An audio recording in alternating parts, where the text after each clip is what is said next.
मनोज तिवारी जी ने संसद से बाहर निकल के मीडिया को बयान दिया था कि महिला सांसद प्रधानमंत्री को दांत से काटने का षड्यंत्र कर रही थी। Oh shit! इसलिए प्रधानमंत्री भाषण देने नहीं आए। साहब झूठ है भाटी जी का। यार बीच में जब स्पीकर खुद बोले कि मैंने प्रधानमंत्री को मना किया क्योंकि वहाँ पर कुछ ऐसा हो सकता था जो लोकतंत्र की गरिमा को तार तार करता, और महिला सांसदों को क्या जरूरत है प्राइम मिनिस्टर की कुर्सी जाकर घेरने की? राहुल गांधी की कुर्सी घेरने तो कोई गया नहीं था। चली ना, ये तो तरीका नहीं हो सकता ना सदन के भीतर जाकर। अब गर्दा उड़ेगा भैया। हमारे कान पक गए सुनते सुनते 11 साल से कि देश सुरक्षित हाथों में। उस व्यक्ति को संसद के अंदर असुरक्षा की भावना हो रही है। देश के प्रधानमंत्री देश की संसद में असुरक्षित हैं। इससे बड़ा मजाक कुछ हो सकता है? इससे बुरे दिन हमारे क्या आएंगे? हिपोक्रेसी की भी सीमा होती है। दूसरी बात मैं बताऊं, जहां जहां लोकतंत्र मजबूत है जिन देशों में, संसद के अंदर हंगामा होना, सभापति के चैम्बर में जाके सांसदों का मिलना आम बात है। कोई अप्रत्याशित बात नहीं हो गई है। सही पकड़े हैं। कोई अपराध नहीं हो गया है। कोई देशद्रोह की घटना नहीं हो गई है। इन्हें विपक्ष को बदनाम करने का, विपक्ष के सांसदों को निलंबित करने का, विपक्ष के नेता के खिलाफ षड्यंत्र कर रहे हैं कि उन्हें संसद से बाहर कर दिया जाए। शर्म की बात। हम संसद के भीतर चर्चा कर रहे हैं ना, चाय की दुकान पर हाथापाई थोड़ी ना करनी है। राजकुमार भाटी जी,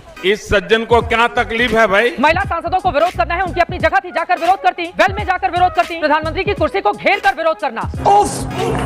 चैम्बर में जाना कोई अपराध नहीं, जिसे बार-बार चिल्ला के कह रहे हैं। चैम्बर में क्यों चलेंगे? चैम्बर में क्यों चलेंगे? कोई अपराध है? इनकी लोकतंत्र की परिभाषा ये है कि अगर लड़के रेप करते हैं तो ये कहते हैं कि लड़के हैं, उनसे गलती हो जाती, तो इनकी लोकतंत्र की परिभाषा हम नहीं लेंगे। ये तो टिड्डा है यार। फालतू बातें करने की आपकी आदत है। आपके पास विषय पे बोलने के लिए होता नहीं है। फालतू बातें करोगे, बेकार की। आप प्रधानमंत्री तक अभद्र भाषा बोलता है। आप क्या बात कर रहे हो यार? जब तक नहीं है, लगता है तुम गू खा के ही मानोगे। अरे मुलायम सिंह यादव संसद में है आप इस समय। अगर मैं गोडसे को कोट करने लगूं तो मैं सावरकर को कोट करने लगूं। दुनिया को कोट करो भाटी। आप हत्यारों की पूजा करते हैं, आप बलात्कारियों को माला पहनाते हैं नहीं, जब बलात्कारी रिहा होते हैं। आग लगा दी, आग लगा दी, आग लगा। आप बोल। दलाल दलाल, ये तो लेने के देने पड़ गए।